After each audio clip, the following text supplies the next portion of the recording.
I think you're mute. Hello, Ivan. Hello? Hello. Sorry, just slight technical issues. All right, I think we can start. I think we are a couple of minutes late. If Dr. Kunal is there, we can start off with our first case. I think we have 8 or 9 cases today, pretty complex group of cases. So without further ado, I'll hand it over to Dr. Kunal for the first case.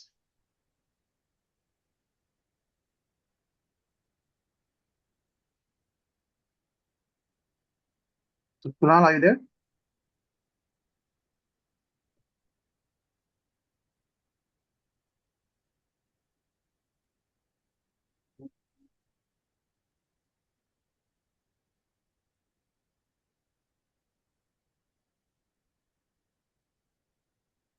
In progress.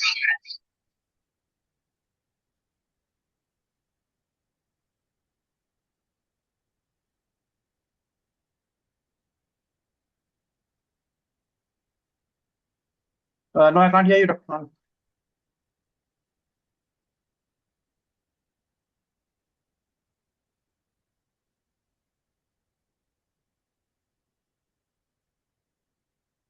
Rajkumar, can you make Dr. Kunal panelist if he's not the panelist?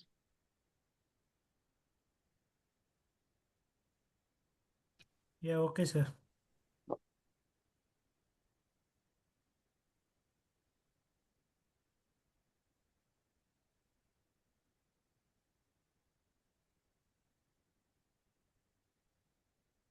Maybe we can start with the next case by that time. Okay, sure. We can come back.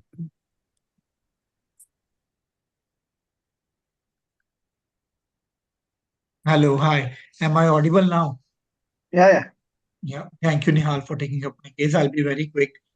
Okay, Basically, please it's go a ahead. case of drug-resistant epilepsy. So I saw this child at 2 years and 1 month of age. Now the child is 2 years and 7 months of age.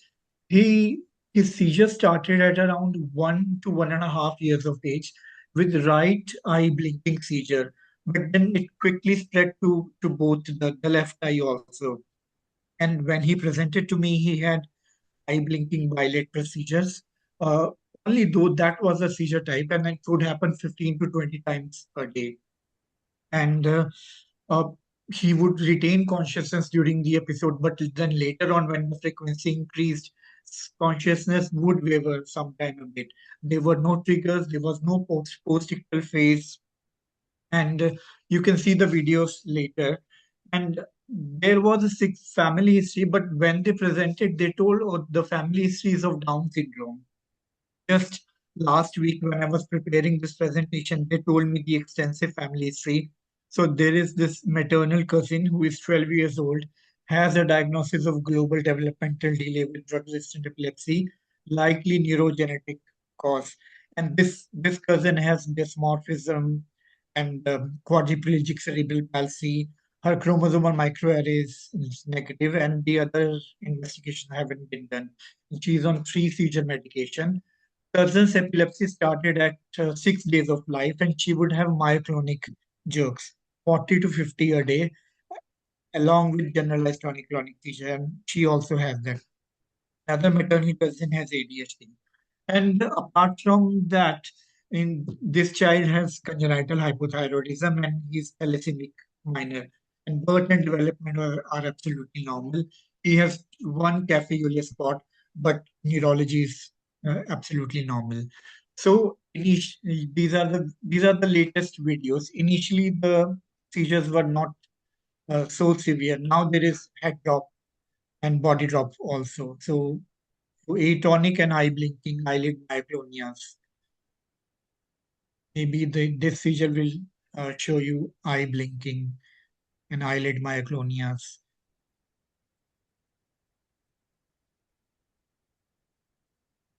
See now.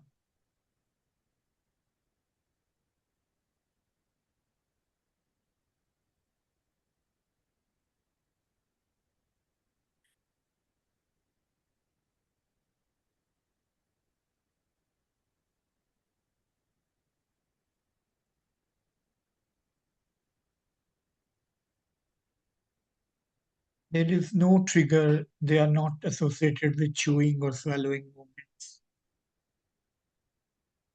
Now this head drop.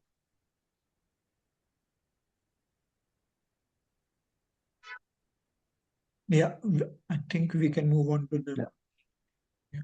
So initially EEG showed very left-sided centrotemporal parietal discharges.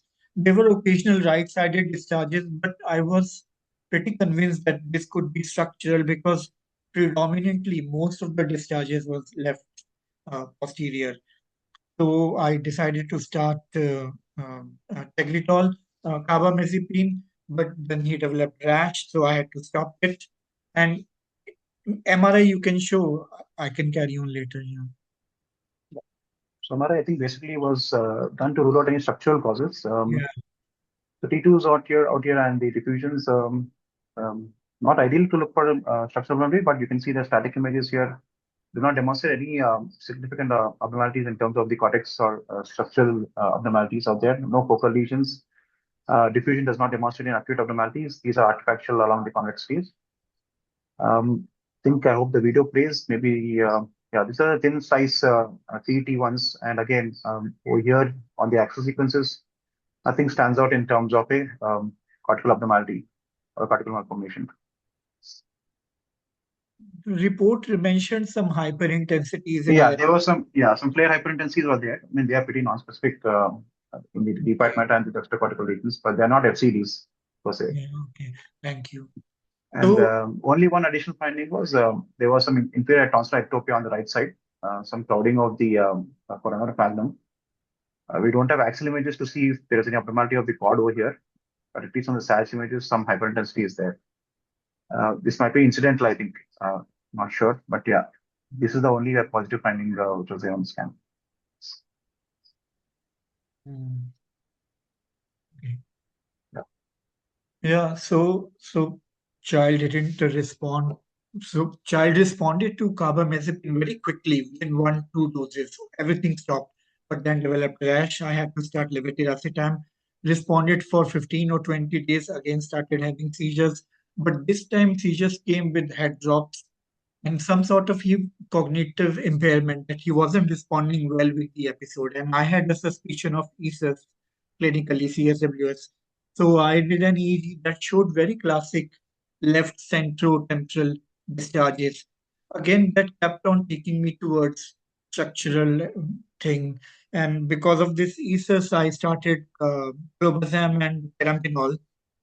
Seizure responded for 20 days, then again started. And this time, then I tried to reduce one drug.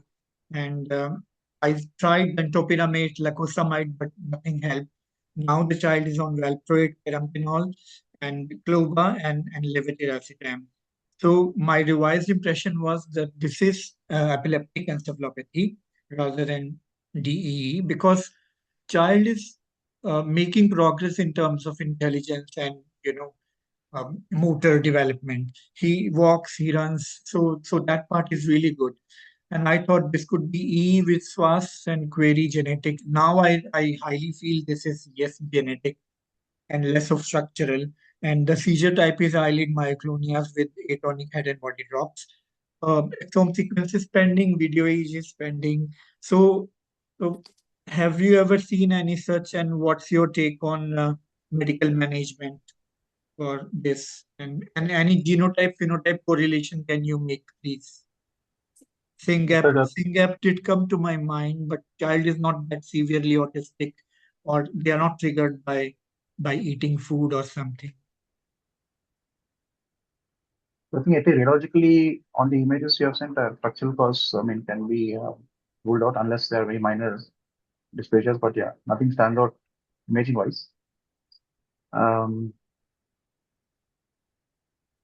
the other two questions I think maybe for clinical related. Any other stuff? Would you try any medical management before starting steroid or ketogenic diet? Anything that I have missed? I think in this is very non-structural and very. So there is no in the last video. It's not head drop. Actually, head goes back. So very eyelid myoclonia absence. EG is very atypical Rolandic. It's not structural EG at all. Very narrow base spikes, central region. I would give him ethosuximide with sodium valproate first. I will take away everything else except clobazam. Of course, clobazam should not be reduced in these children very quickly, very slowly. But perampanel and all, they are the new kids on the block. They don't work much after some time. I would give sodium valproate with ethosuximide. And after that, I'll give sodium valproate with lamotrigine, Yeah, even definitely. though, That's a and synergistic then, combination. Yeah. right? And if they don't work, and sometimes if you give a 6 weeks course of ACTH, that sometimes works. You can give oral steroids, but I would give first valproate with ethosuximide. Doesn't work, then I'll start ACTH, and along with that, I'll add lamotrigine so that the drug rash doesn't occur, and also it Yeah. gives time for lamotrigine to go up over a few months. Mm, But this is not structural. yeah. Okay. Yeah. Thank you so much. Thank you. Second question, I don't think is needed, Raghunath, PET imaging or Yeah. FDS as Yeah. well. No, So it's very yeah, clear now. yeah. Yeah. And as starts say pseudo-Lennox, yeah, atypical benign Rolandic, pseudo-Lennox, they are all similar terms. Mm, mm. Okay. Thank you. Somewhere Thank you, between Dr. somewhere between ESUS and benign Rolandic. So it's not Yeah. benign Rolandic, obviously. It's Yeah. nearing it's ESUS But like do you feel the, that ethosuximide will justify? There are no clear-cut absences.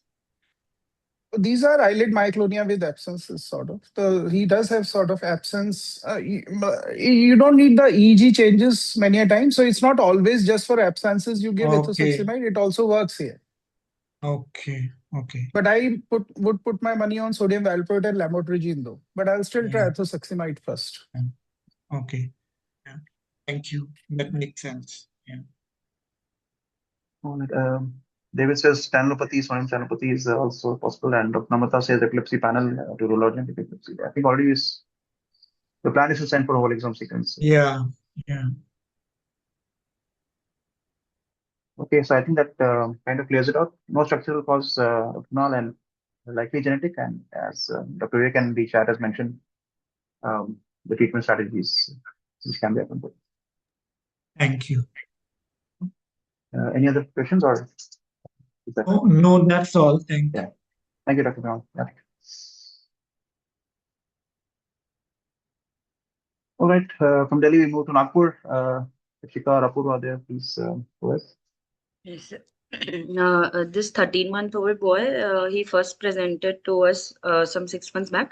He's second born to a third-degree consanguineous couple, and parents brought the child with complaints of delayed attainment of milestones and seizures, which they noted from 5 months of age. So the child had smooth perinatal transition. He used to smile around 3 months of age, actively move his limbs, turns towards sounds. But his parents noticed that even till 5 months of age, he could not hold his neck. And subsequently, they started to notice that he would certainly tighten his body and bend his head backwards. Such episodes would occur multiple times throughout the day, more than 50. The parents don't have exact count, and they no exact clustering was noted by the parents as they would occur throughout the day according to them. But they did say that they would occur more when in the morning hours when he would wake up from the sleep. Um, Now he's not able to do activities that he could do previously, and his disease is progressive in nature. He remains irritable, but there was no history of any difficulty in feeding, recurrent vomiting, failure to thrive. On examination, we noticed microcephaly, fixing and following objects. He would get alerted to sound but won't turn his head. Cortical thumb was noted with predominant axial hypotonia, suggestive of central etiology, and his DTRs were 1 plus. We started the child on some, he was already on anti-seizure medication when he presented to us, and we started the child on anti-seizure medication and asked the parents to record the video of the events that were happening. They could only record one video after some months of the treatment. Sir, video.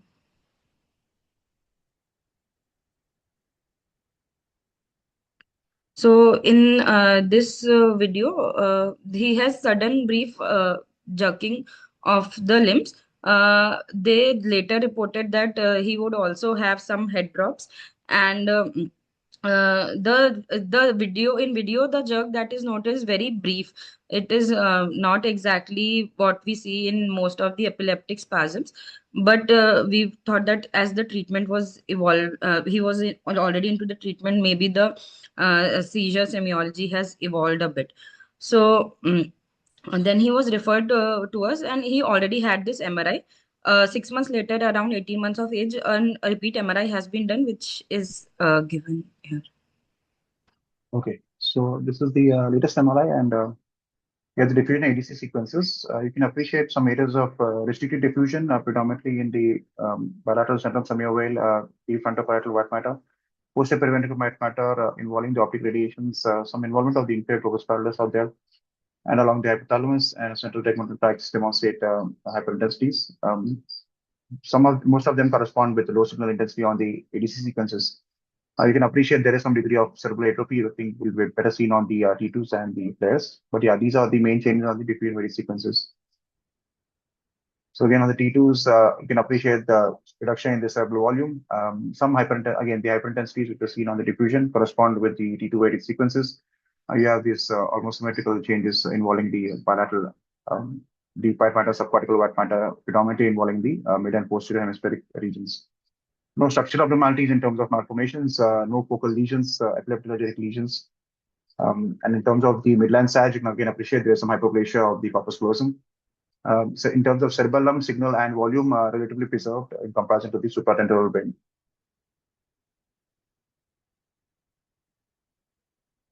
So he was actually referred to us for based on the MRI. He was referred to us with the Krabs leukodystrophy, but the whatever we observed, we thought it was looking more like some DE, and we initially kept the possibility, after reviewing the video, we initially kept the clinical diagnosis of global developmental delay with microcephaly with infantile epileptic spasm syndrome.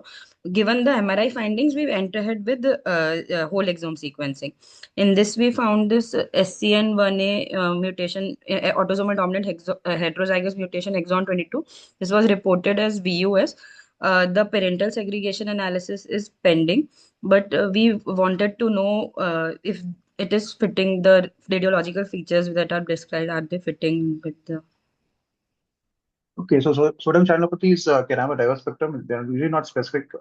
As you can see over here, the most common finding is atrophy of the brain. So cerebral atrophy is the most common finding. Some can be associated with cortical malformation. Some can be also associated with white matter signal abnormalities. So if you look at the scan, it doesn't point out to one specific diagnosis, but given the gene and possible, we have seen the atrophy and white matter signal changes and diffusion changes, it's a possible match. But standalone, I wouldn't be confident to call it a channelopathy or at least a SCN1 gene.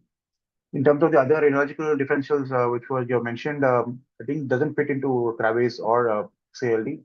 There are other features which are missing in the scan. For example, dark thalamus is not seen, its classification not seen, dentate nuclear involvement is not seen, optic nerves are not atrophied, hypertrophied.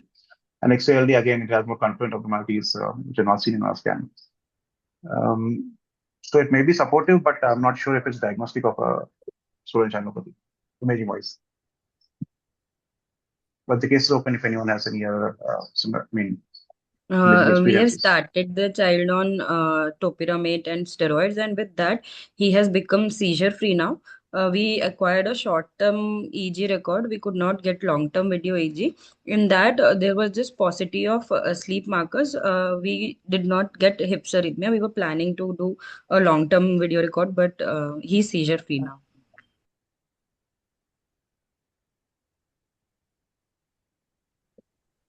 So it's mentioned it's a clinical match, but it's not a match. There are no febrile seizures, right?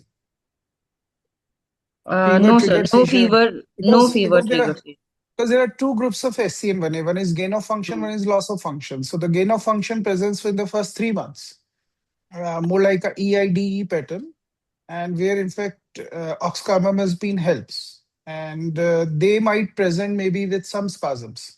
And they do also present with mostly focal clonic seizures, but with spasms.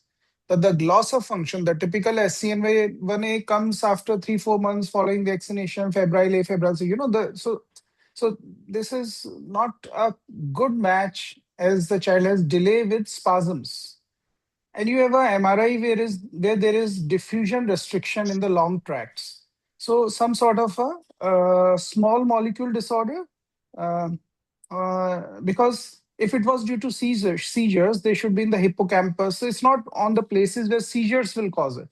So this is like is there a neurometabolic disorder which is being missed, and this is just a red herring? Like in an ideal scenario, I will do a CSF and plasma amino acids. Late onset NKH, and there are many other amino acids, triple amino acid deficiency disorders, which could be ruled out. And then you can go back to review the genetic study again, because it's not matching SCN1A. I have had 1 or 2 patients who have, at a later age, have had myoclonic atonic seizures, but with spasms, not sure. Central tegmentum diffusion restriction. That's not at this age. I wouldn't be giving importance to that. Yeah, it's not that. It's the other It's things the which long is tracks. Yeah. long. So you the NKH, ITPA, mitochondrial NKH, yes. tRNAs. Late onset ITPA, NKH. Those two are important. Even though CTT is mostly a normal variant, age dependent. yeah, It's not Especially the child sufficient is- to claim mitochondrial whatever. I think it's a red herring as a rule. yeah, it's only in a methionine synthesis. There are some or 2 or 3 fancy disorders where it is. Yeah. One question. Was the baby on Vigabatrin? No, sir, No, never. it was a Never. Levipil, I think. But that's a very good thought. Very good Yeah. thought. We'd actually asked them prior to this, but yeah, they mentioned only Levipil was there. I completely agree with Dr. Vivek Jain. I think you should test the parents for this gene. If one of them is carrying it, then it's probably irrelevant, and then you have to do reanalysis and look for something more. Yes, Spectra ma'am. wasn't done, no? We are planning parental segregation. Yes, sir. I don't think Spectra was done. No. MRS was not done. This is now. Just a comment, we often are not using blood amino acids that often. Over the last few years, it's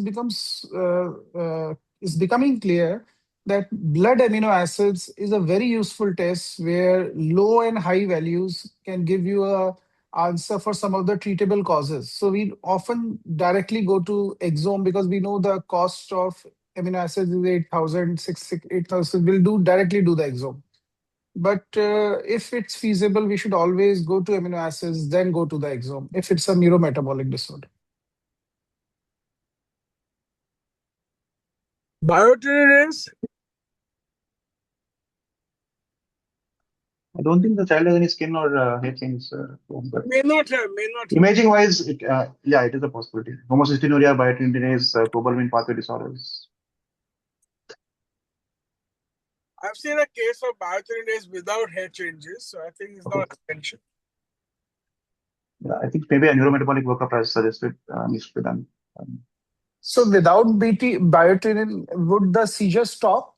Maybe transiently, is it? Like They have stopped. I didn't know that. Sorry. Yes, Joined a they have bit late. stopped. After starting steroids, the seizures have been stopped, sir. Okay. No clinical seizures.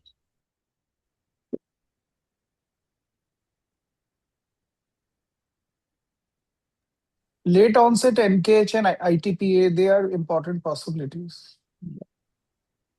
But ITPA usually have refractory seizures, if I'm not mistaken. No, they have a Okay. No, they have a spectrum. Bigopathies, They might not even have seizures in the first 7-8 months. bigopathies also can have the long tract involvement, but I usually have associated liver abnormalities too. The PIG spectrum of disorders. Yeah, alkaline phosphatase, that's affected, but that's not commonly affected. That's just one of the rarely it's affected. So bigopathies is a possibility. How is it gluten? I think I'm allergic to gluten. Okay, so we'll wait for the parental testing and maybe Any other metabolic workup to be done now? Yes.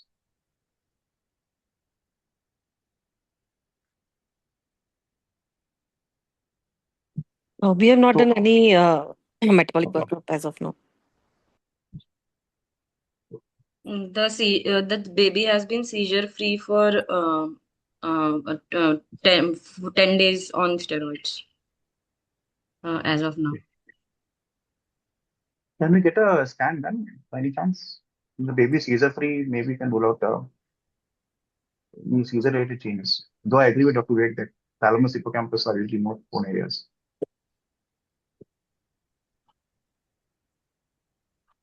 Sir, only short-term record of EEG we could obtain, in which there was some 15-20 minutes of sleep duration. In that, there were no sleep markers that were noted. It was an interictal EEG, and we could not find any hypsarrhythmia or any changes associated with IESS. We had planned for a long-term video EEG record, but we haven't done that yet.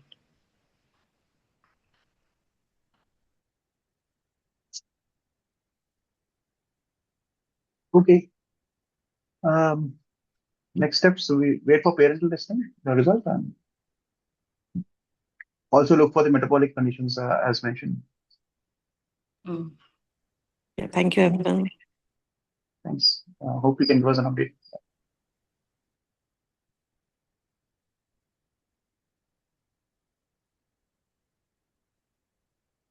All right, Dr. Vivek, over to you. Right. So this is a 8-month-old child who had come to us just few days back, and for the first time, for parents felt that he was normal till 5 months. But when you go deep into the history, it was obvious that he did have motor more than cognitive delay. It was not that significant, but 5-month age, he had an episode of left focal seizure, clonic seizure for few minutes, multiple episodes, following which he was admitted in the hospital for 3 weeks, and then he regressed. And after that, he was significantly dyskinetic, delayed, no recognition, which was there before. And 2 months later, he had recurrence of his left focal seizures, for which he was admitted with us. And EG had shown poorly modulated rhythms. Right side was more suppressed as compared to the left. And this is his video just during this admission. That's on the night of the seizures, after the seizures, so partly post-ictal. And he was also given phenobarb. He had to be given phenobarb. So maybe because of that, he's drowsy. But when he's awake, then also he's hypotonic, not recognizing family, no obvious dysmorphism. His liver function and lactate and ammonia are normal. So MRI. All right. T2s and diffusions, axis sequences, and you can appreciate on the T2s extensive white matter changes involving the bilateral cerebral hemispheres. Also, some deep brain nuclei and capsular white matter involvement. As you can see, some patchy hyperintensities involving the basal ganglia, thalamus, and also the intercapsules. Some refractory cystic changes, as you can see in the subcortical regions along the anterior temporal folds. I think better appreciate on the flares and the T1s. If you look at the posterior fossa, again, you have white and gray matter involvement here. Slightly asymmetrical, but as you can see, there's some atrophy out there, and signal changes in terms of T2 weighted sequences. On the diffusion weighted sequences, the plix and the part of the globus pallidus demonstrate distributed diffusion. The hippocampi on both sides demonstrate distributed diffusion. Also, the vermis and the middle of peduncles, part of it demonstrate areas of distributed diffusion, almost symmetrical in nature. But yeah, these are the abnormalities on diffusion sequences. On the flare sequences, you can appreciate these cystic changes, especially in the temporal regions, some degree of rarefaction in the frontal lobe white matter. On the midline side, you can appreciate this hypoplastic corpus callosum, brainstem, and cerebellum, more severely affected pons out there, with relative enlargement of the system magna and the fourth ventricle. Spectroscopy in the gray and white matter structures, some degree of inversion of lactate demonstrated in few of the regions. Some of them did not have any that significant inversion. There's mild degree of elevation of the choline peak for an infant.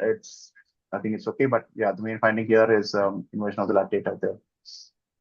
No structural abnormalities, so predominantly white matter abnormalities, but some areas of involvement of the deep brain nuclear structures and also the cerebellar structures with this hypoplastic appearance of the midline structures out there. I think was this the clinical possibilities or imaging wise you had mentioned? Have These were the okay. like not clinical Sorry. possibilities, not Okay. that sharp. Got it. all So, MRI possibilities. LBTL, not SL. Right. yeah. So the tRNA disorders, some of them are put out here. They can have white and gray matter involvement. Usually have long tract involvement in terms of different changes. We don't have the spinal cord imaging to appreciate or to see any findings. So that is one of the possibilities given the inversion of lactate. Mitochondrial can be a possibility on imaging wise. They can be also have a more severe phenotype, as you see. This was one of our child, a 4-month-old. He had these cystic changes, diffuse involvement of the white and gray matter structures. This child also had tortuosity of the vessels. This turned out to be another tRNA-related disorder. So yeah, rare factory changes can be seen in mitochondrial disorders. Concerns was a possibility kept, but I think imaging wise, it's not a perfect match. Usually has globus pallidus hyperintensities and subcortical changes. Our child has more extensive abnormalities involving the cerebral and cerebellar white matter and also the gray matter structures. So imaging wise, I wouldn't say it's a close match. And this patient is infantile, first year. Current doesn't start that in the first year. I think it's unlikely. Yeah, even L2HGS, the dentate is to be, you have this pattern of predominance of cortical involvement. Again, our child has more extensive involvement. Vanishing white matter, as the name suggests, white matter. So our child also had gray matter involvement. Rare factory changes can be seen, but the cerebellar gray matter structures, the deep brain nuclear structures, I think that would be slightly away from a vanishing white matter disorder. I'm not sure if the child has any features of galactosemia, but these changes can also be described in galactosemia. There are extensive involvement of the predominantly white matter structures. We have cystic changes out there, and diffusion abnormalities can also be seen. So imaging, I think possibilities are these. If the child is the child macrocephalic or microcephalic? Normocephalic, so not macrocephalic, not microcephalic. And the MLC is they usually do not have diffusion changes as part of the imaging spectrum. So megalencephalic, leukoencephalic, subcortical cysts don't have diffusion abnormalities and don't have a lactate. So we're moving more towards a mitochondrial disorder rate on imaging. If any other possibilities are there, we have the chance.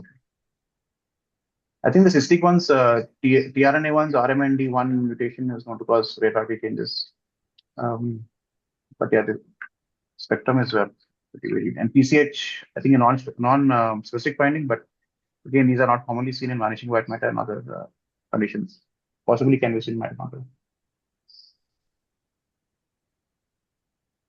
Galactosemia is a good thought, but liver function was normal, and we got eyes checked; they were normal. So that's.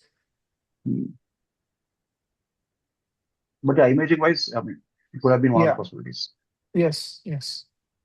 And genes associated with pontocerebellar hypoplasia like CASC and RAS and all. Yeah, I would agree, Dr. Nihaal, but usually I think Dr. Bolthauser would be helpful here, but usually do not have such an extensive white matter involvement, I think. White and gray matter involvement. If I'm not mistaken.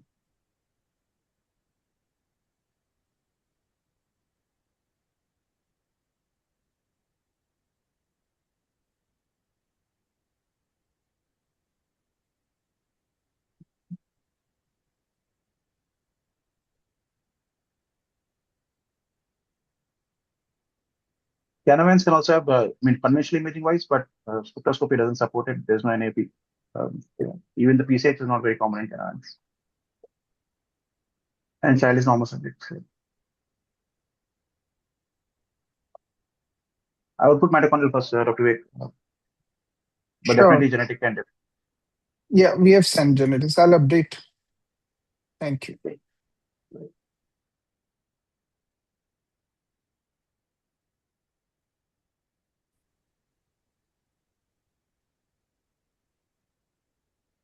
All right, from Jaipur back to Hyderabad. Anas, if you're there, over to you.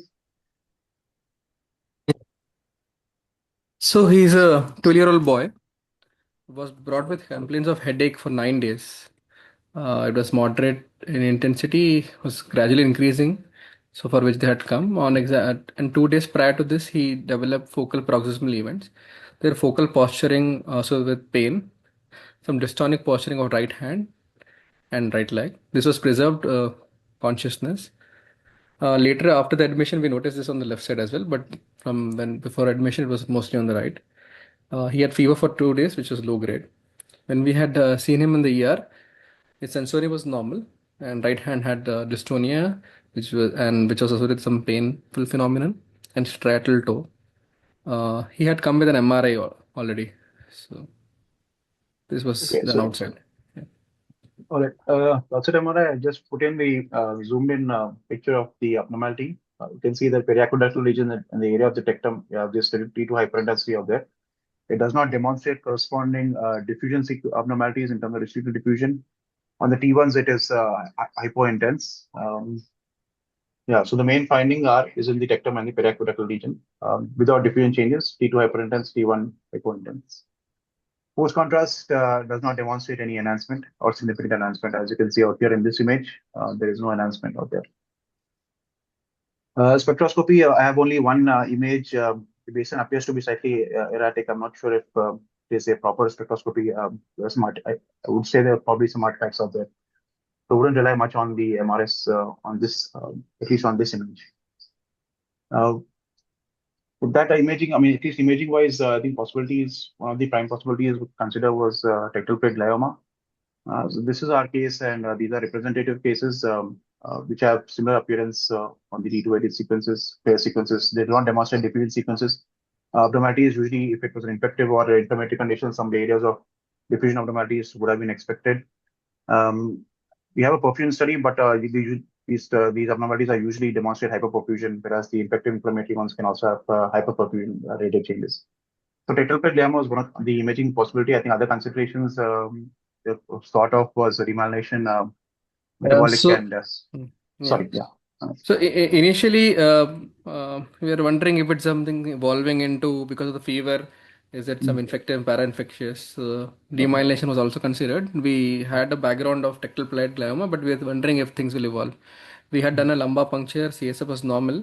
The over next 2 days, he had some other additional symptoms which were very difficult to explain. He had some transient autonomic symptoms like sweating, flashes of light, and some fullness of ear and tinnitus, for which we had done a repeat MRI to see if any progression was there or if it is just limited.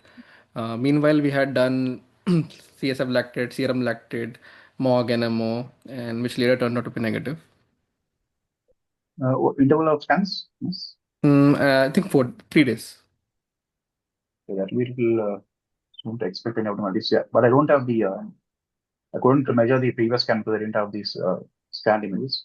But yeah, this is the follow-up scan. Again, you can appreciate better quality images. Again, hyperintensity predominantly involving the tectal plate out there. No diffusion abnormalities, no SW abnormalities. And as you can see, there's already some additions or some extent into the aqueduct. This will eventually, I think, cause hydrocephalus. So that has to be monitored. Especially on this image out here, you can see that there is some degree of stenosis. And on the perfusion, on the ASL scans, there is no hyperperfusion of the abnormality out there. This was the previous, the first study. Within the limitations of comparison, maybe there's slightly more progression compared to the first study. Yeah, so I think imaging-wise, I think I'm going with tectal plate glioma. If there are any other possibilities or considerations? I think there is no alternative in practice.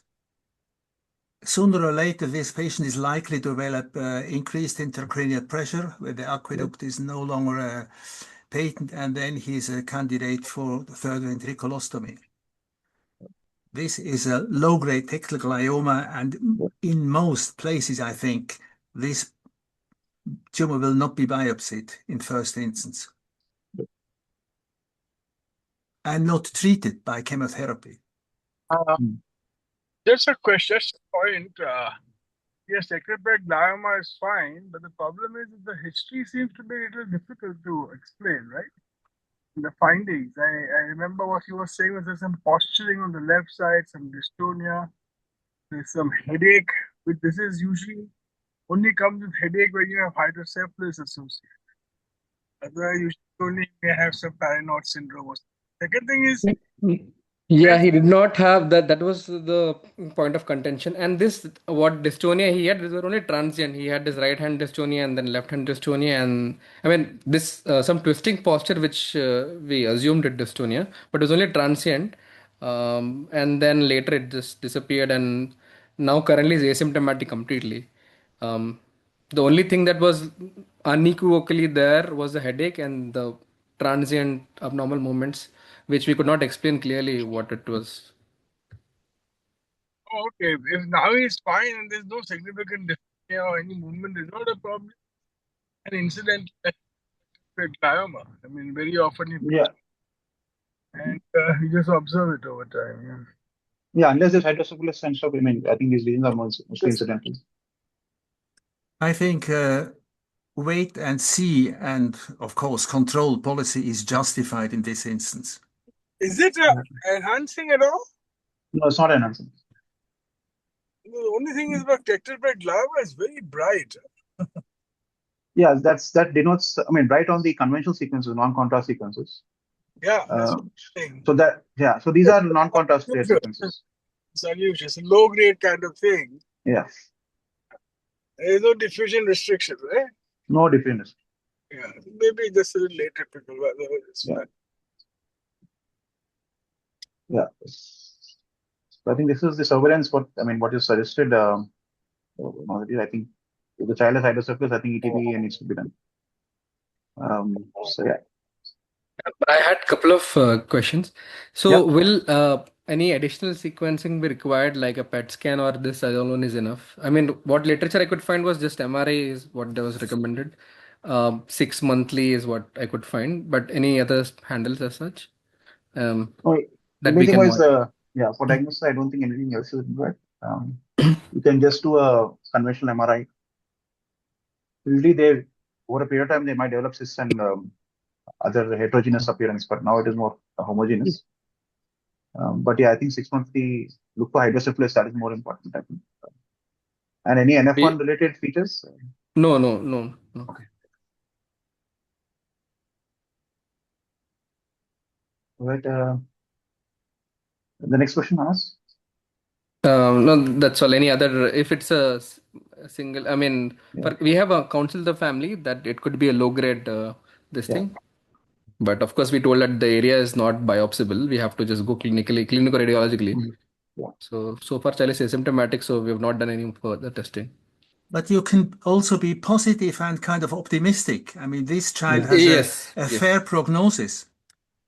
Yes. Not every patient is excellent, but this patient has a fair prognosis, and you only need some patience also and convince the parents that they don't make a medical odyssey and run from place to place, and keep cool. Yeah, so far they're in conference and we are following them up.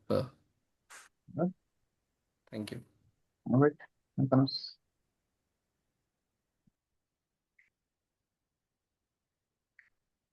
What do you want to think, Chris? Yes.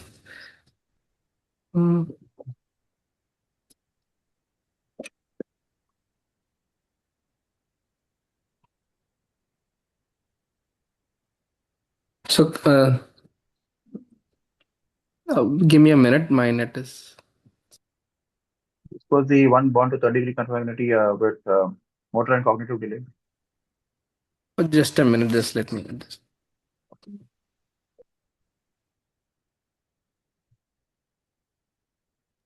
Yeah, sorry. So, this is a 2.5-year-old girl who concerns born to third-degree consanguineous marriage. So, initial motor and cognitive milestones were delayed. Neck holding at 1 year, no pull to sit. Tripod sitting at 1.5 years. Standing with back support was the best motor milestone the child has attained. There was gradual regression of milestones from 1.5 years of age. This is after seizures.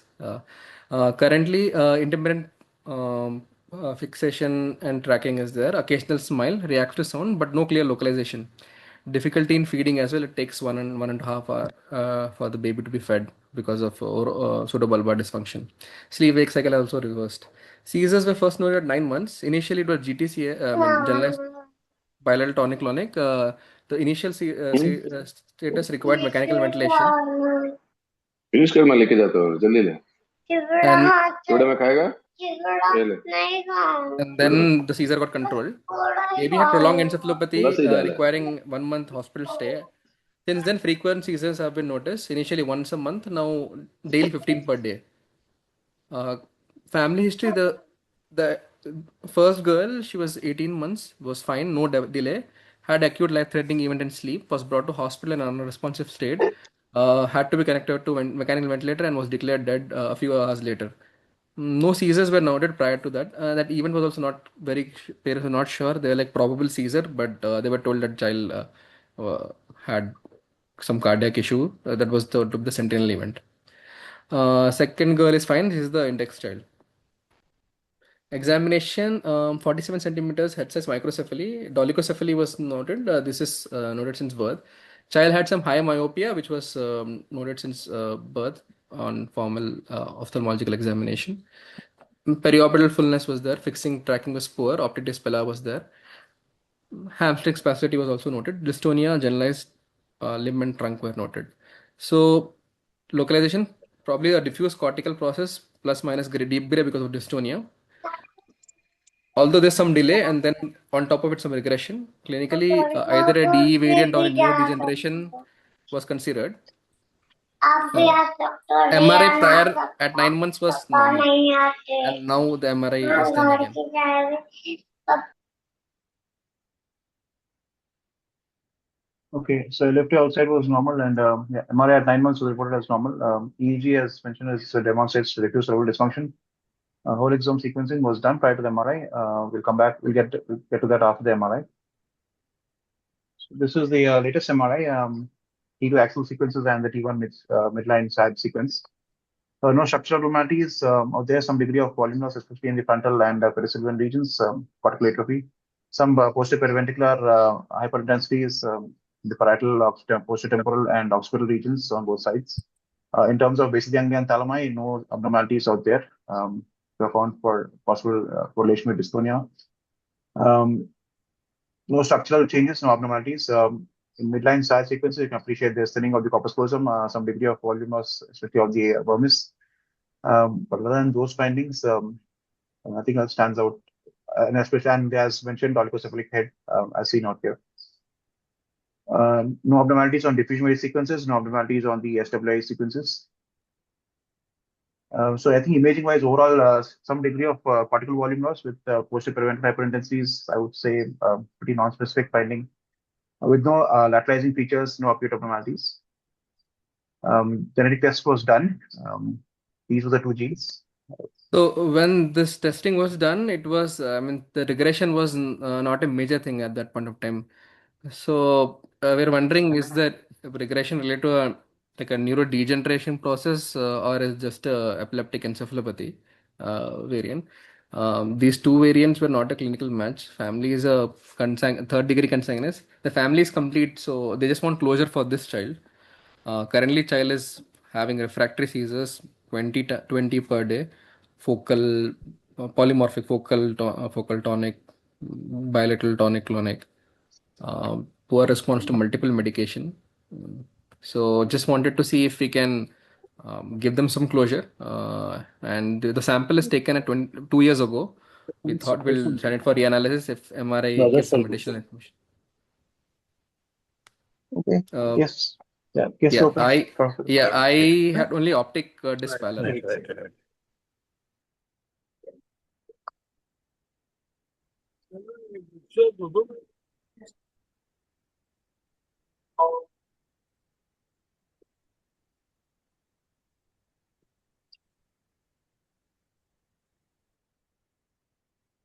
Anas, I don't think imaging would help, at least radiology-wise, in terms of specificity of a diagnosis.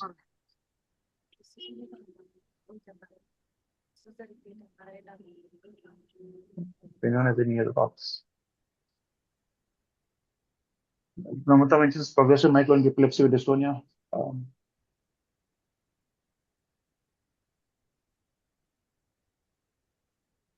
Sure, I'll just add those additional details and see if anything turns up.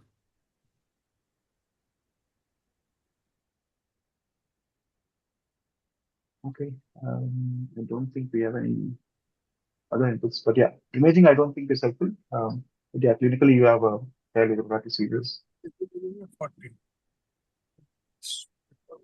And both these genes don't have, so at least confidently you can say these three things.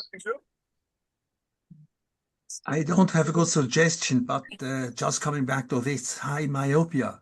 If myopia is really high, this can explain part of your bad fixation on following. If you have 10 or 12 diopters, so this is Yeah, not. but it has worsened over time. Whatever Yeah. fixation from baseline, it has worsened further.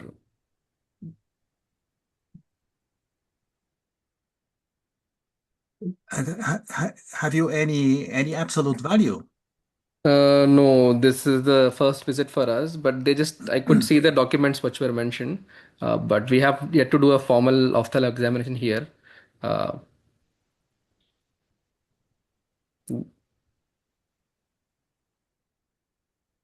Okay.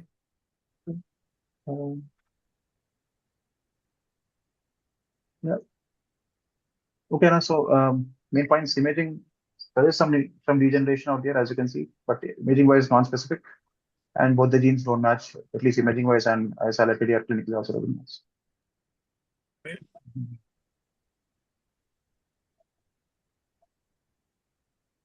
If you find anything, you can let us know. Sure. Thank you. Yeah, with the evaluations. Okay, over to you. Yeah, the 12-year-old girl presented with headache. So the headaches were from November 2025, chronic headache, dull aching, intermittent in the initial 6 months, which increased over time. Prior to presentation, had vomiting, projectile. Sorry, projectile vomiting, non-bilious. On examination, child had right eye.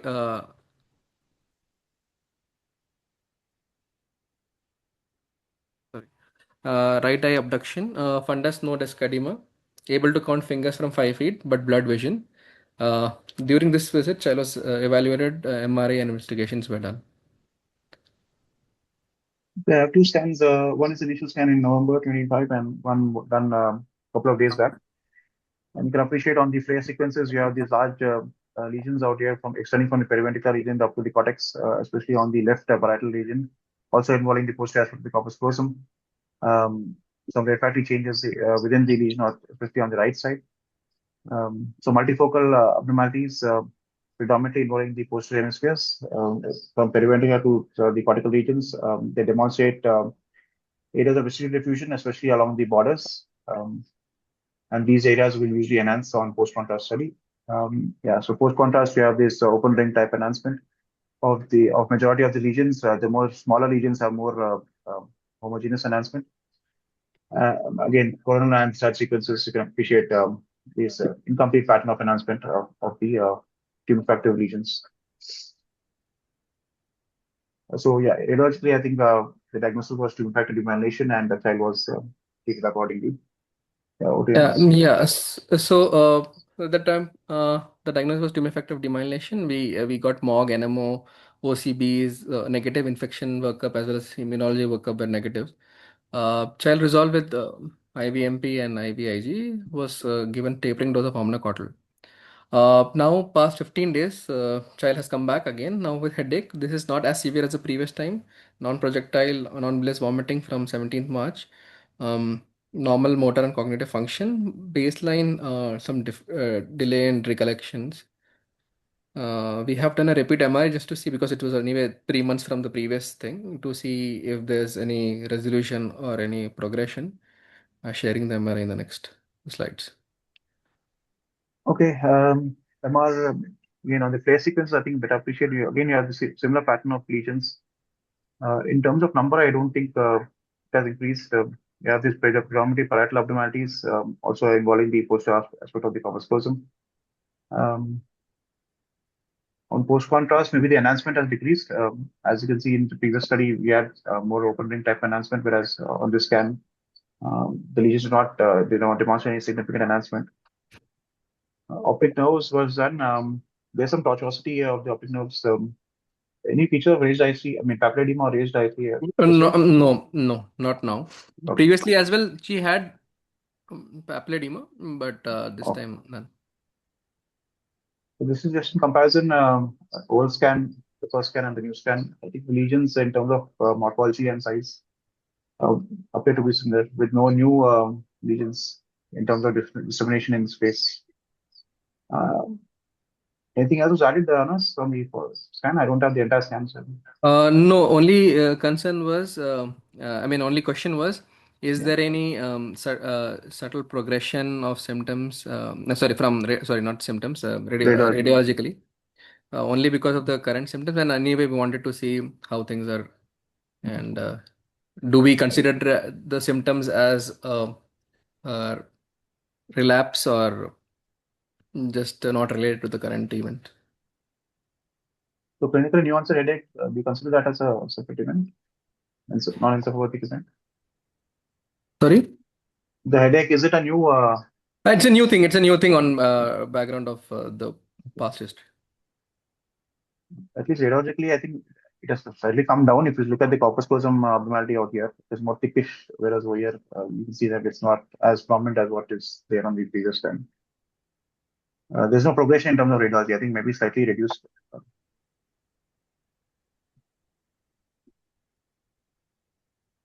And no new lesions. Yeah, can you show me the Stella, please?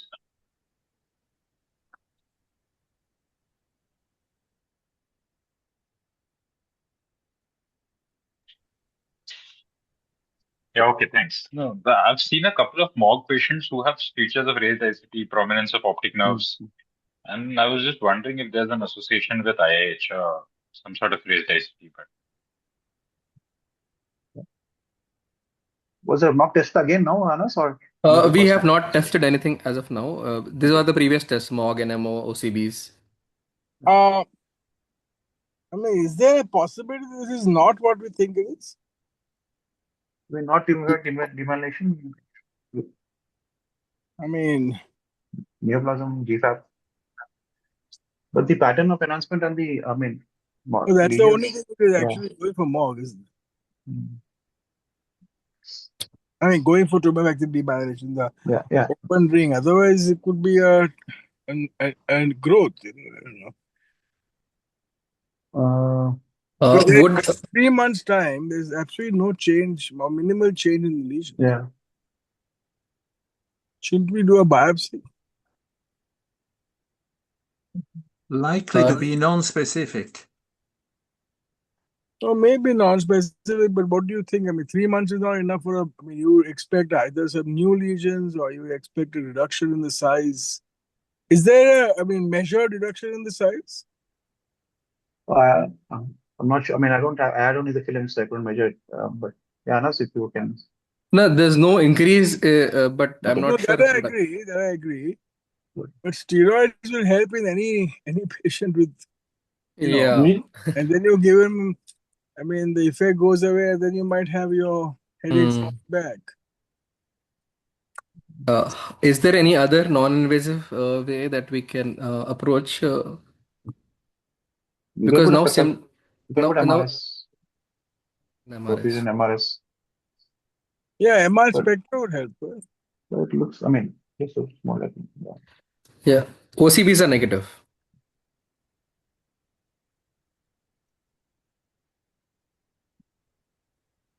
I'm not the demyelinating specialist, but can you consider to escalate the treatment? Yes. I would not talk of a relapse because you have not reached anything. It's stable. It's not progressive. Regarding further escalation of immunomodulation, we thought after this we had our rheumatologist involved.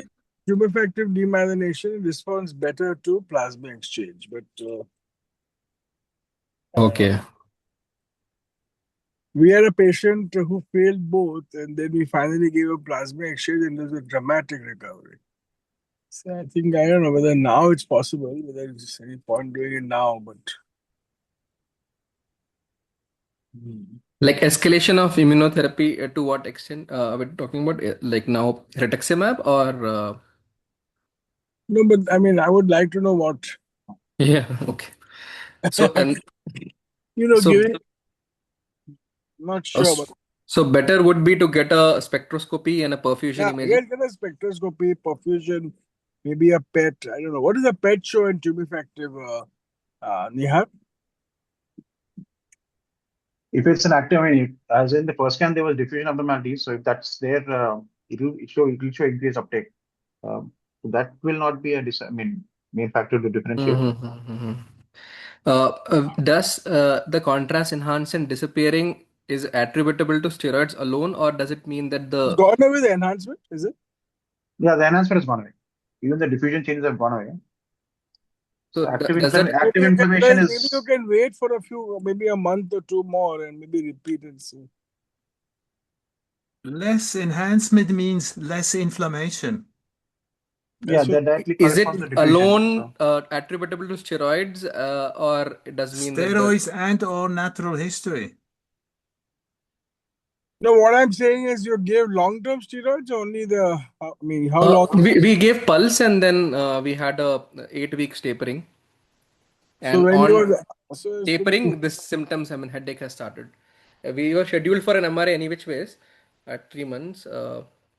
And so we got it done and then they came to us. So it was not done at our center, unfortunately. So we couldn't do additional sequences. Maybe we can screen the spine also, just for completion.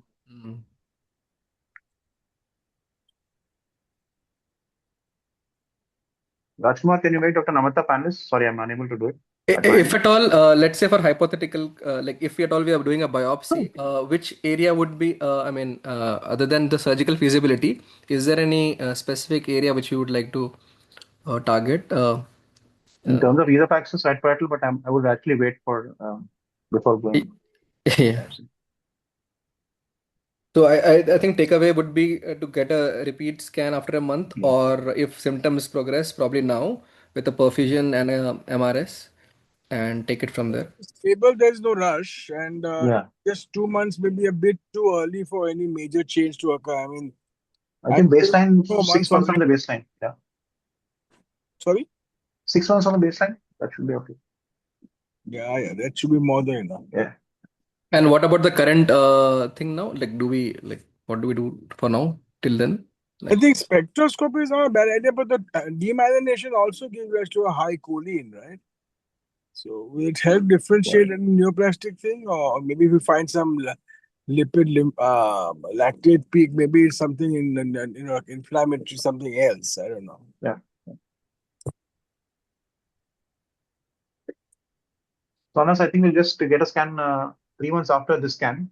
Sure.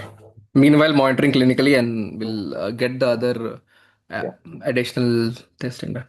Yeah, give us an update. This is interesting.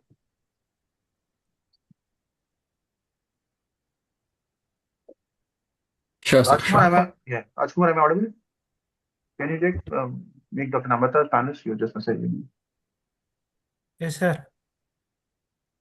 Dr. Namrata, if you want to say anything, I think you just message me. Sorry. Dr. Mamata. Namrata. Dr. Namrata. Namrata. Okay.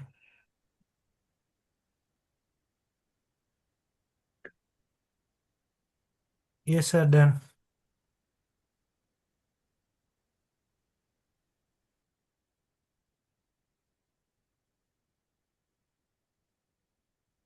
Okay. Dr. Namrata, anything you want to add, or you can move on to the next case? Yeah, I'm worried that this kid is not typical for demyelination, and I think because she was on steroids, she has symptomatically been better. But I don't think this is like from even just an imaging standpoint, both the initial and the new imaging. What do you think about the corpus callosum involvement? This is more of a diagnosis of exclusion, the tumefactive demyelination.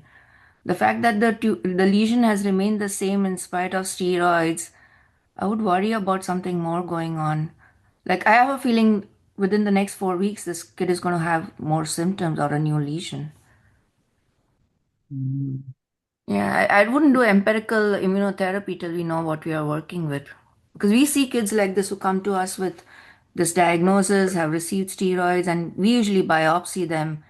And most of the time they're neoplastic. So, I mean, are there any other? So, what kind of demyelination are we suspecting in this child? You said NMO and MOG both were negative? OCB as well, madam. Yeah, so, very unlikely. Like, yeah, so if you're suspecting tumor factor demyelination, I think you're thinking along the lines of MS-like process, right? First presentation. But are there any other lesions to suggest MS? Probably not at this point, but this is probably to come. You don't know. But, 2 lesions crossing the corpus callosum, I would worry about doing empirical immunotherapy without a more specific diagnosis. So you can watch more for the next 4 weeks. I have a feeling that if this is neoplastic, I think most likely we're going to see either increase in size of the lesion or more symptoms. If it is like when oligoclonal bands are negative and the CSF was completely non-inflammatory, right? I missed the CSF findings. What are Yes, the it initial? is non-inflammatory. Yeah, very atypical. Like I do worry about kids. We see when we are very closely associated with St. Jude Children's Hospital, which is a cancer hospital, and we see these kids, and most of the time they are anaplastic lesions. So I would keep a very close eye and would have a low threshold to do a biopsy if the lesion progresses. Yeah. Nihaal, could you just show me the flare axial piece?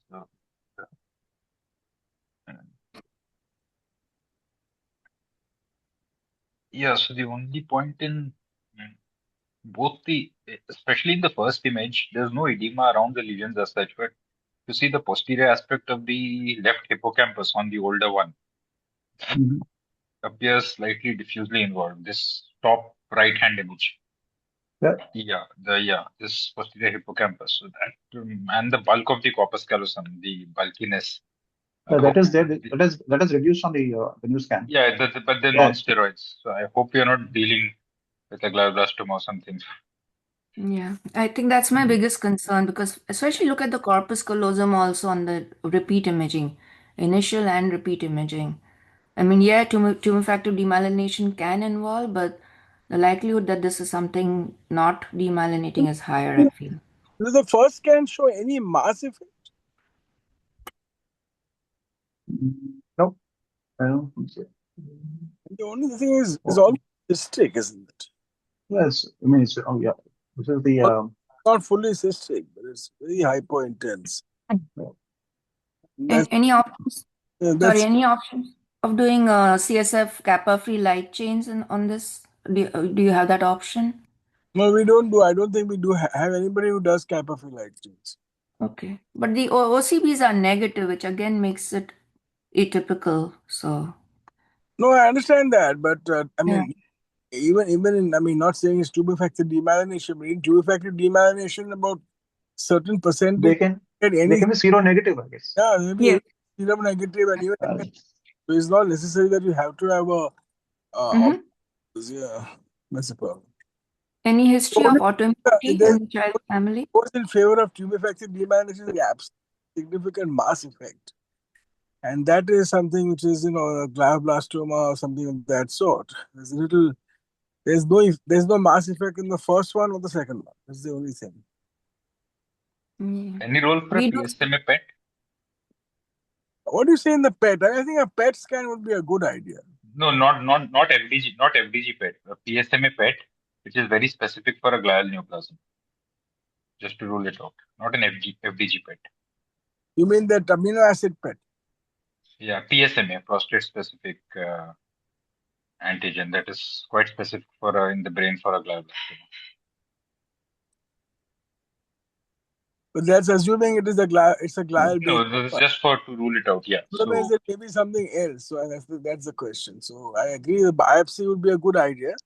And tumefactive, even if it is tumefactive demyelination, they are biopsy very often. It's not like you have to only treat them without biopsy. So many times you're not sure, you do a biopsy. Yeah.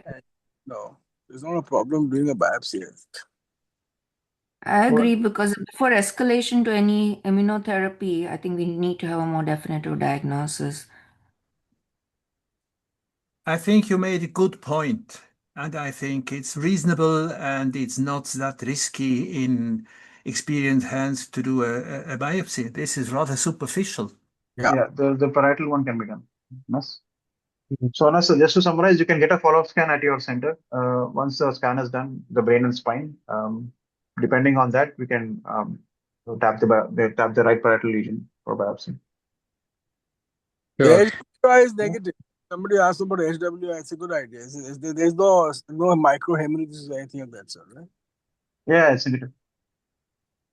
And how many days status post steroid venous this child? Like how many days or weeks since no steroids? I think it must be just 7 days or so. Yeah, so I think it's going to declare itself, because if this was truly inflammatory / demyelinating, hopefully it'll stay quiet longer. But if it is neoplastic, I think in the next 4 weeks you will know. I think new symptoms will come in or the lesion will increase. And not all glioblastomas have a mass effect. Some of them don't initially have, and when we give steroids so quickly, that mass effect may not be seen. Anas, any other markers? Serum LDH, serum ferritin? I don't think so, sir. I have to cross check, but I don't recall it being done. We had done ANA panel, that was negative. But I don't recall doing serum ferritin and LDH. I'll just cross check later.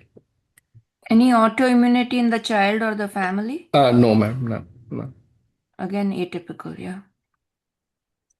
What for, ma'am? Autoimmune? Like if there's autoimmunity, like anything to suggest an autoimmune process, right? At this point, we really don't have, like besides the imaging, which we are calling tumefactive demyelination in X-ray, there's nothing else to support inflammatory / demyelinating process. And we see this all the time, and I do worry about missing a neoplastic anaplastic process. Sure, ma'am. Point well taken. We'll review that. Thank you. Thank you. Right. Thanks, everyone. Anas, let us know on the follow-up scan, and we'll Thank you. discuss it again. That was very once it's done. insightful. Thank you. Okay. Your last case? Yeah. So this is a 10-month-old girl. They're from Somalia. Concern of motor delay. Early handedness noted at on left side at 8 months. She's able to pull to sit, sits without support now. Unable to crawl, unable to pull to stand yet. She recognizes her mother, babbles well, social smile is good, fixing tracking is good. Her mother had preeclampsia and she's born to non-consanguineous marriage. Full term, 2.4 kgs, but no ICU stay. Birth history was uneventful. So they had come to us with this.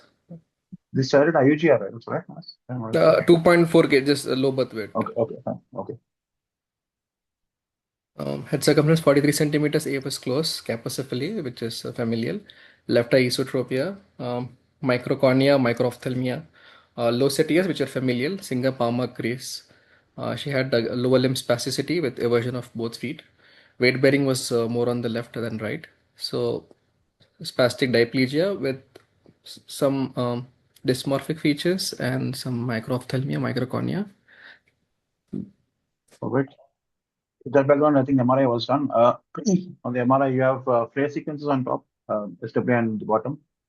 There was no diffusion abnormalities of these changes, what you see. So these are, I think we call it as predominantly chronic abnormalities.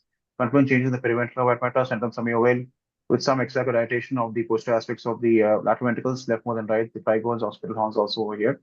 And also some abnormalities in the basal ganglia and the capsular white matter, as seen over here in the third image. Posteriorly, in the posterior fossa, I think there are no significant abnormalities. The rendates for this age is normal in terms of signal. In terms of the SW sequences, there was no areas of blooming on the SW sequences. And what was the age at 9 months? So there's mild reduction of the corpus callosum volume for 9-month-old child, but other than that, the brainstem and the cerebellum appear to be normal. So we call it as predominantly chronic changes involving the supratemporal brain, the white matter and the gray matter structures, some asymmetry of the lateral ventricles with some extraocular dilatation. Yeah, as pointed out, diffusion did not demonstrate any abnormalities, and the contrast was done. Contrast also did not demonstrate any significant enhancement. With this, I think, yeah, I recollected as IUGR, but yeah, so we thought as possibility of an antenatal event, given that the child had IUGR, but there was no perinatal history or distress to cause the imaging findings. So given the dysmorphic feature ocular abnormalities, so we raised the possibility of collagen-related disorders, and the child was evaluated for the same. And this was the genes, and yeah, I'm sorry.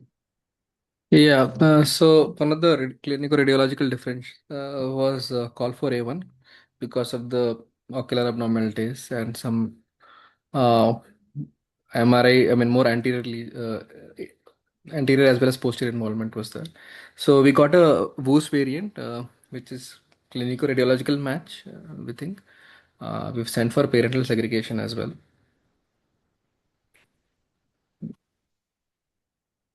Yeah, so these are the main imaging features for call4A1, usually associated with some degree of cephaly, porencephaly, shancephaly, but asymmetrical appearance can have these chronic changes.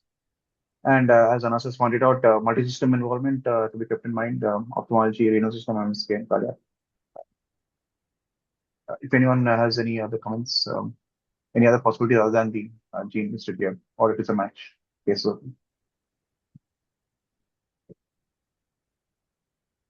So what happened? We had got an opthal opinion, and so they were thinking it's ptosis actually, because I think for the apparent microophthalmia, but clinically that is not not matching.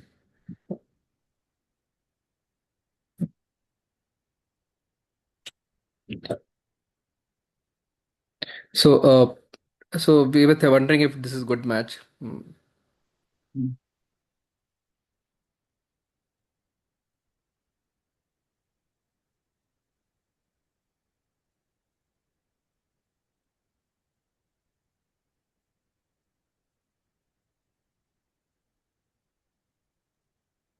Nihaal, showing the MRIs with call4A1, but recently there's been some association quite strong. Hemorrhagic infarction. I think we discussed it previously. Medullary vein. Yeah. So that may be the thing we should do. Yeah.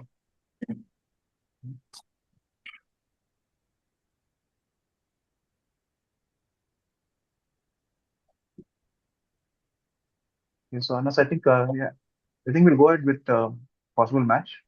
We'll wait for the parental segregation. Yeah. Thank you. Just yeah, let us know once you get the things. And to our last case from Rainbow, if Razi or Geeta are here.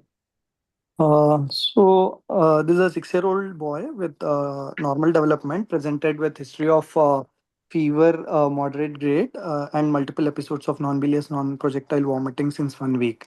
And he had headache and neck pain for 3 days, and irritability and altered sensorium 2 days prior to admission. And some urinary retention was also there 1 day prior to admission. On examination, GCS was E2, V3, M3. Pupils were bilaterally equally reacting, and extraocular movements, doll size was full, passive range was full. He had intermittent decorticate posturing. Fundus was normal, and DTRs were brisk and plantars were extensors, and significant meningeal signs were there, both Kernig's, Prodzimski, and with normal birth history, no perinatal issues. So initial impression was acute febrile encephalopathy, likely meningoencephalitis. So initial infective workup was done, and later MRI brain was also done with MRI spine with possible bladder involvement. All right, we have 2 scans 5 days apart. This is the first scan. And on the first scan, you can appreciate maybe on the deep brain structures, they're slightly bright and swollen. The basic ganglia thalami demonstrate T2 hyperintensities with corresponding fair hyperintensities.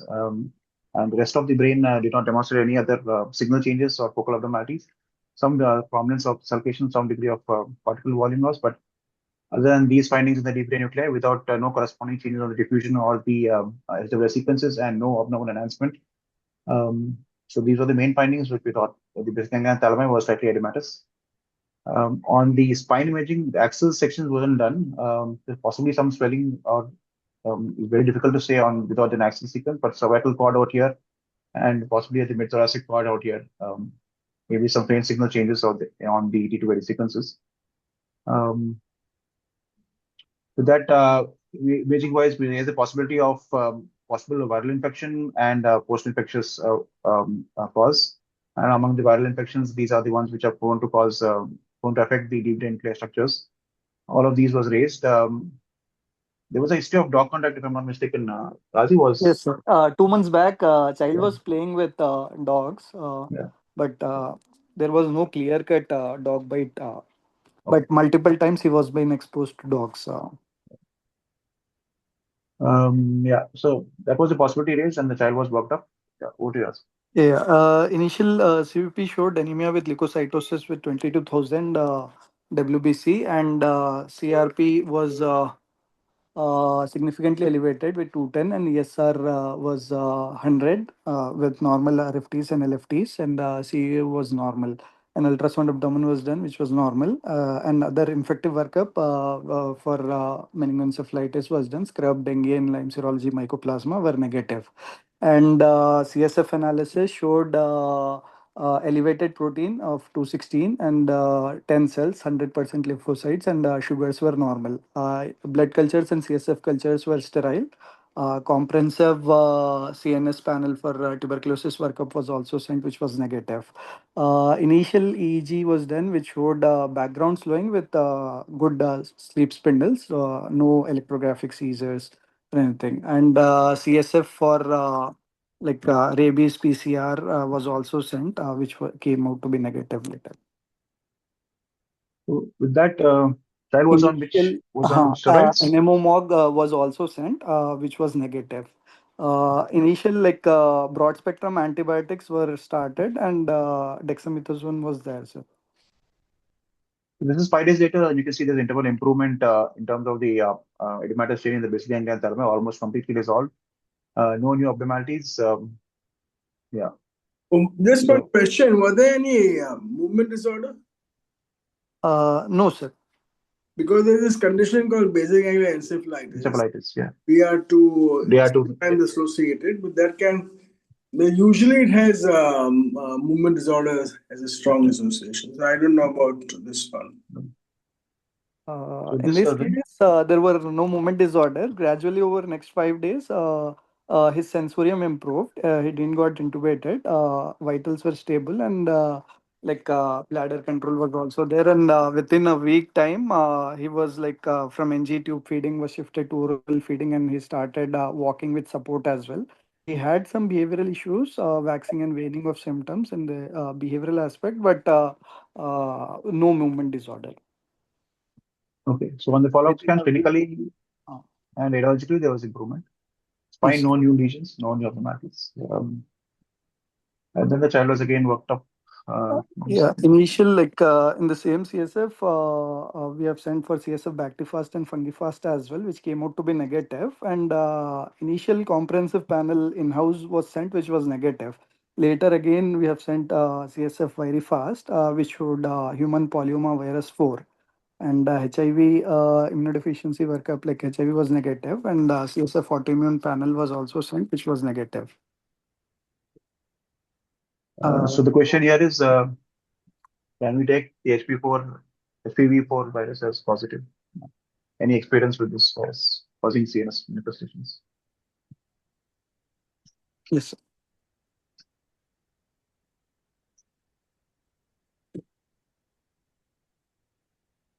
So, couple of questions. Was the MOG sent on serum or CSF?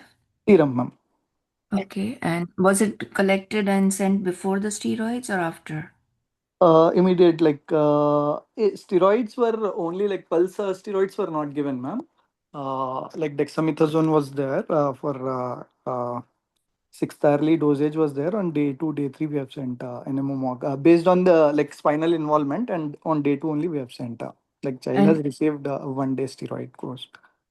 and the lab does it by a live cell-based assay, the MOG? Yes, ma'am. Yes, ma'am. Ames Kochi. It was sent to Ames Kochi. There they do. Well, we do live Cell-based cell, assay. but I mean, it's a fixed cell based. It's not. Acha, live. It is not live. Yes. It's the most sensitive form of doing mock testing is doing a live cell-based assay. But I it's mean, not done over here. yeah, so the clinical radiologically, this like with the basal ganglia involvement, very symmetric, with the spinal cord involvement and a longitudinal lesion. I think MOG is still the most, it's the most likely the kid had a viral infection and MOG is still high on the list. I think couple of questions is the child completely back to himself? Like you said you did dexamethasone, you didn't do IV steroids. Is that my Yes, ma'am. understanding? Yes, ma'am. Yes, ma'am. Okay. Because and how do we explain the high protein of 216? Is there a block somewhere? Like and did we look for like a conus medullaris cardiac, like a lower lumbosacral enhancement? We So didn't do screening was done. contrast. We only did a screening of the spine. But yeah, both the times use screening also. Mm-hmm. Yeah. I mean, this is post-infectious / most likely MOG-related process. It's just that the fixed cell-based assay is not as sensitive as the live cell-based I assay. know, but the difference is very mild. I mean, it's 95% or 100% over there. It's about 89, 85% here.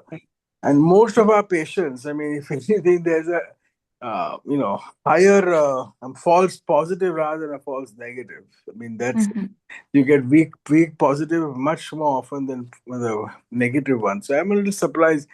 There's been some literature on even CSF MOG being sometimes positive when serum MOG is negative, but that's unusual. So Yeah, it's very rare. And actually, Mayo Clinic, where we sent our CSF samples, have stopped doing CSF MOG for some reason now. So, but I think at this point, was the kid encephalopathic when he presented? Yes, ma'am.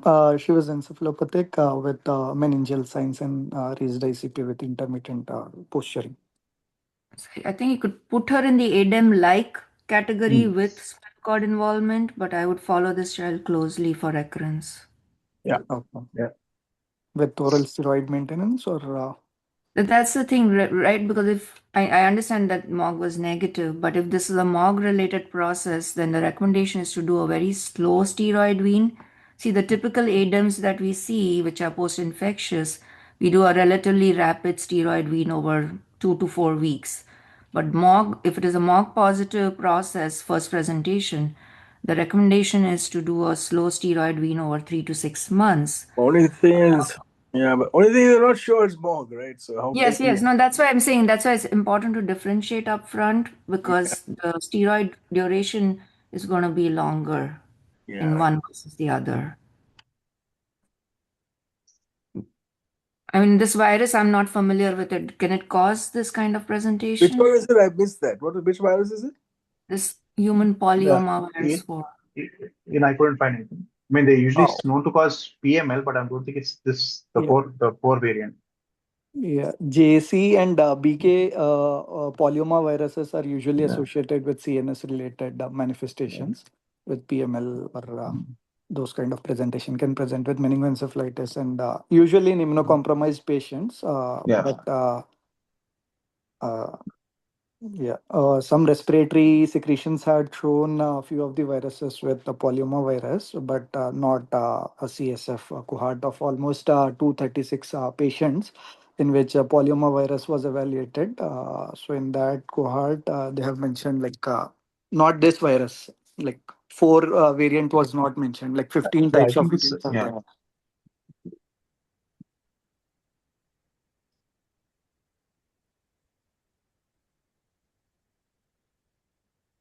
Yeah, so I mean, I was just reading about that right now. It looks like it could be a innocent bystander.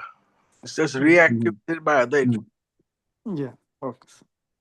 So we'll take it as post-infectious process for improvement and monitor it for recurrence. Sure. Yeah. Thank you. Thank you.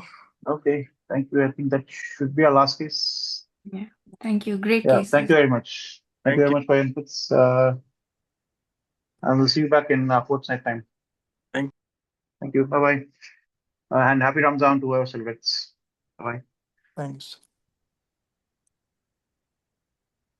Bye-bye. Bye. Thank you. Thank you. Have a good weekend. Bye.